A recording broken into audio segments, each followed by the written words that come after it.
It's time to look at the top 10 eBay sales on comic books for the month of September.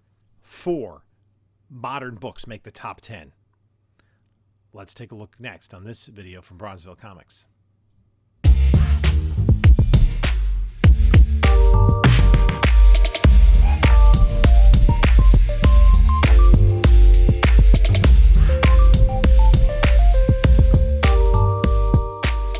Hey there, panelologists. This is Jim from Bronzeville Comics coming to you with another video. I'd like to thank you for stopping by. Please comment, like, subscribe, do all that great stuff. Follow us on Instagram at Bronzeville_comics, on Whatnot at Bronzeville_comics. I do sales every Monday night on Whatnot at 10 p.m. Eastern Time. If you've not yet signed up, you can sign up with the link in the description to this video and get $10 off your first purchase, regardless of who that is with. It doesn't have to be with me.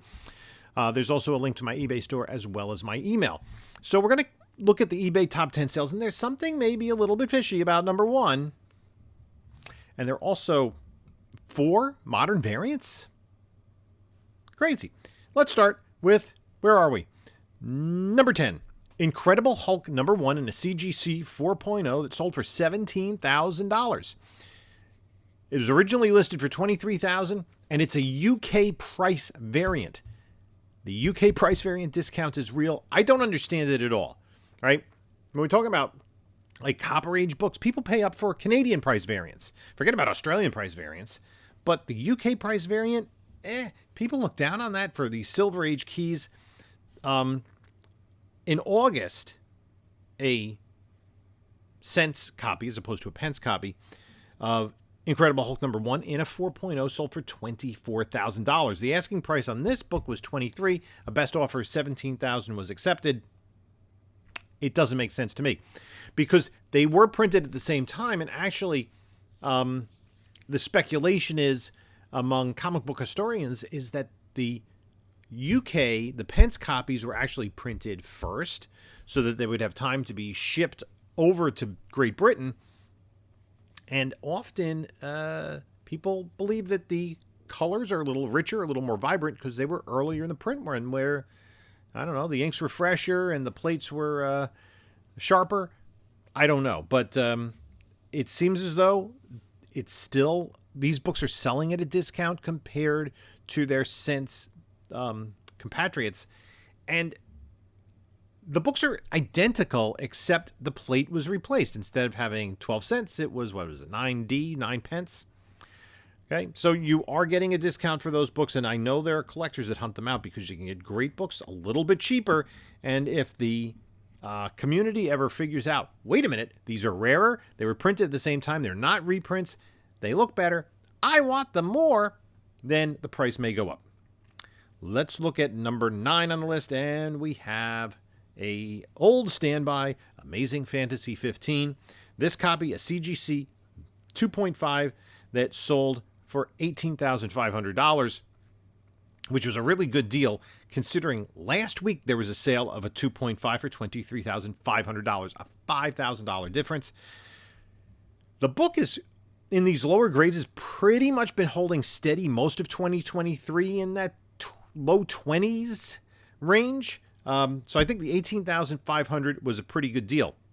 We're not done talking about Amazing Fantasy 15, but we're going to move on to number 8. And I talked about variant covers. This is a copy of Ultimate Fallout 4, the Jurjevic variant in a CGC 9.8, which went up for auction. 22 bids. The winning price was $19,200. There was a heritage sale in September for $20,400. Now, I'm old enough to remember that back in January of this year, a 9.8 of the Jurjevic variant of Ultimate Fallout 4, first appearance of Miles Morales, sold for $43,000. This is a little bit post-boom, and maybe it kind of had a little bit of a boom lag on this book. It was a $40,000 book early in the year. Now it's a $20,000 book. So this book has significantly come down. It's still strong enough to make our list, but it's not the best modern variant on the list. Let us go from Modern Age back to Golden Age. USA Comics number 15, a timely comic from 1945 with an Alex Schomburg cover depicting Captain America in a CGC 9.6, sold for $19,600. It's hard to get comps on this. This is the only 9.6 on the census, and there hasn't been a sale before. So it was kind of uncharted territory. Schomburg, greatly desired. It's still World War II era from 1945 with Captain America, so it has all those great elements. Generally speaking, a comic like USA Comics, which wasn't part of the main Captain America run, and remember, unlike Human Torch and Submariner, Cap was in all winners and whatnot, but he started in his own book. They started in Marvel Mystery and then got their own books, much like other characters like Captain Marvel, Superman, Batman, Wonder Woman, Flash, Green Lantern, who were in an anthology originally, continued in that anthology throughout the Golden Age, and also got their own solo title. So a lot of stories printed for those characters. So Cap got the anthology title after his solo series. So I don't know if that's a great deal or not, because, again, it's an incomparable book. Only 9.6 on the census. Highest on the census. There's no 9.8. And it's the only time the book has traded hands publicly. Let's move on to number 6 and back to the first appearance of Peter Parker Spider-Man in Amazing Fantasy 15. This, like the one before, also a CGC 2.5. The seller did a little bit better in here, $21,000, which, again, I think is a pretty good deal for the buyer. I said last week there was a sale of this book for $23,500.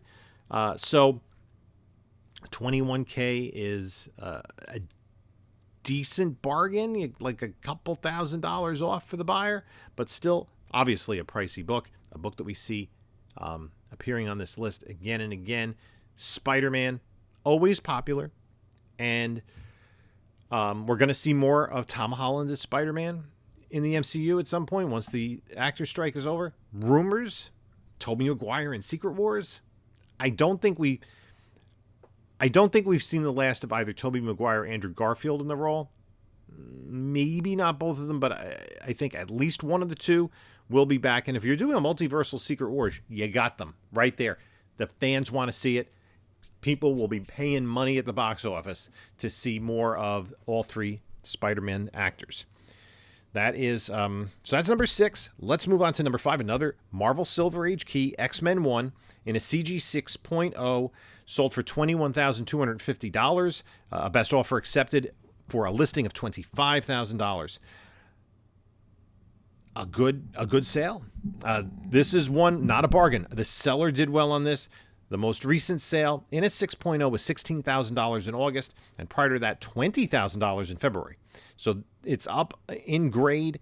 And even if you go a grade point higher, there one bump up to 6.5, there was a 6.5 in June that sold for $18,000.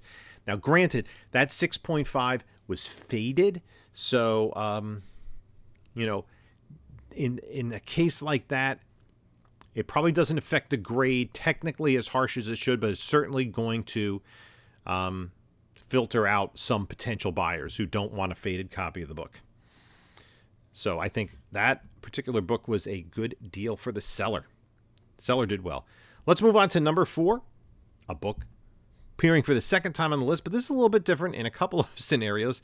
It is a collection of all 6 issues of Ultimate Fallout 4 and the Djurjevic connecting covers, all graded, but particularly the Ultimate Fallout 4 Djurjevic variant is in a CGC 9.8 here. This lot sold for $34,000 Canadian, which converts to about $24,700 and change US dollars. One was also a 9.8. The other 4 were 9.6s. It makes sense. If you have Ultimate Fallout 4 Djurjevic variant, why not get the other 5? They're pretty reasonably priced. So we got to think that the vast majority of the value here, although I have to imagine the others are going to be a couple hundred, at least 100 in a 9.6, more in a 9.8. So let's say $24,000, give or take, for the 4, which is about $5,000 more than the sale that came in at number 8 on the list, but still significantly lower than the heights that it reached in the beginning of 2023. Let's move on to number 3, another modern variant. And I'm going to assume that this was driven by something. It is Amazing Spider-Man 667, the Delato variant, in a CGC 9.8. There was a sale of $35,000 from an asking price of $40,000. And I'm just going to quickly also bundle this with number 2 on the list, which was a lot, both Amazing Spider-Man 667 Delato CGC 9.8 and Teenage Mutant Ninja Turtles Last Ronin design book. Best offer was accepted. It was listed at $42,000. That one also sold for $35,000, and the TMNT book was signed. That kind of a throw in here. But now we're looking at this Amazing Spider-Man 667, which is selling for about $35,000, higher than even the Jurjevic variant. And remember, this is the book that I'm going to say inspired Bry from Bry's Comics to pursue his own variant by Delato.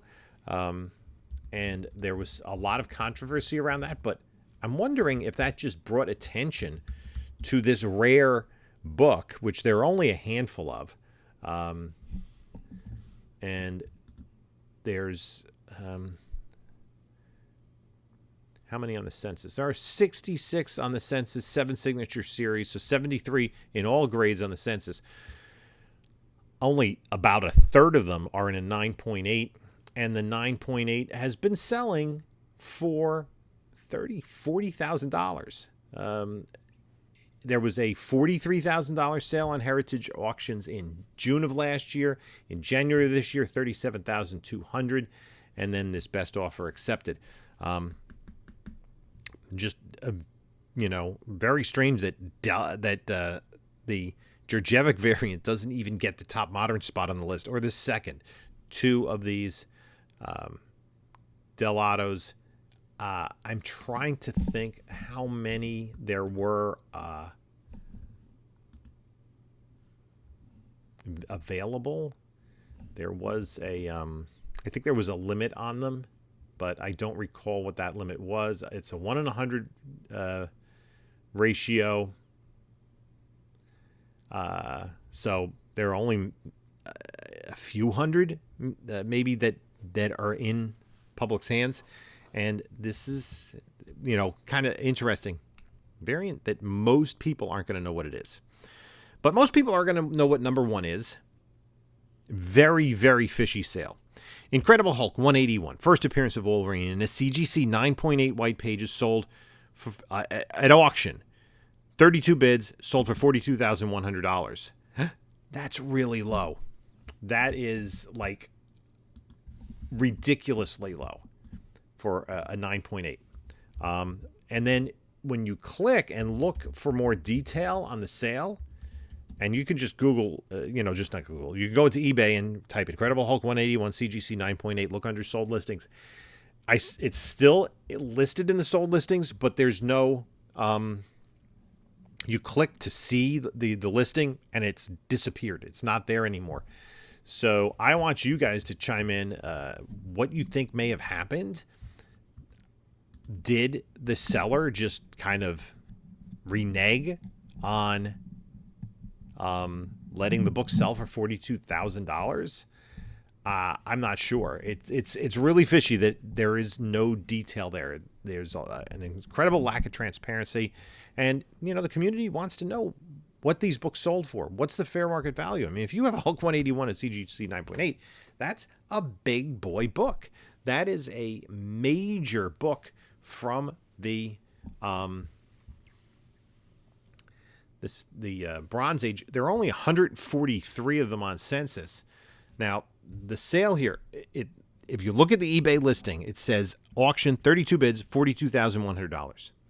The most recent sale in a 9.8 of this book was in June on Heritage Auctions for $72,000. Prior to that, in April on Heritage for $78,000. $138,000. This book had reached a high sale price of $138,000 back in September 2022. And it hasn't been really as low as, what did we say it sold for, 42.1 since like 2019.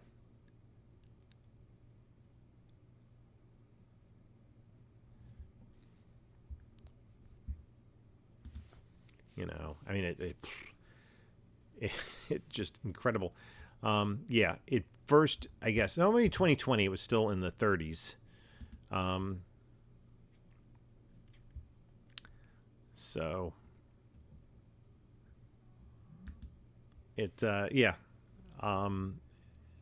I tend to think that seller just like canceled the sale or something, because they probably in their minds lost about $25,000 off of what they thought they should have gotten. You know, this book first passed the $40,000 mark in late 2020, and like I said, it went all the way up to, what was it, $138,000 in September of 2022. So you have a 9.8 of that. You're thinking, and this is something that I think we're learning, depending on the direction the market's going in. If you were selling books at auction on eBay in 2021, 2022, you were catching the books going up, right? And in many cases, they were fetching higher prices than people who had the books listed for buy it now. Now, as the prices are declining, sometimes you catch a knife and you put a book up like this that's a $70,000 book, and the bids just aren't there. People are looking for a bargain, and somebody thinks they get it for $42,000. And it's like, maybe not. Maybe I'll just kind of keep it here and refund you your money. I don't know how that works. It might be just worth it to, you know, not have an eBay account any longer if you're going to, you know, drop $25,000, $30,000 in value. So that, let me know what you think in the comments below. If you have any intel, if you have any insights, I would appreciate it, and I'm sure the other viewers would too. It took me like a good couple of weeks to get this video out because I've been so busy buying collections, going to shows, specifically New York Comic Con, and it just kind of never fit in the schedule. So here we go. Got a lot of stuff coming up, another collection that I have to go through. I got 2 orders coming back from CGC in the next week. So, you know, we'll see what's going on. I might actually have a chance to rest this weekend, as I don't think there are any shows in the area, and it's supposed to rain. Probably the next show I'm going to is Super Jersey Comic Con at the end of October. So anyway, thank you so much for stopping by. I really appreciate it. You know, I appreciate you taking time out of your schedule to watch my silly little YouTube channel and have me blather on about comic books. If you enjoy the content, and if you're still here this late into the video, either you do or you fell asleep. Just click subscribe. And if you want to watch a couple more videos, you can do that right here. And this is Jim saying until next time, enjoy your comics.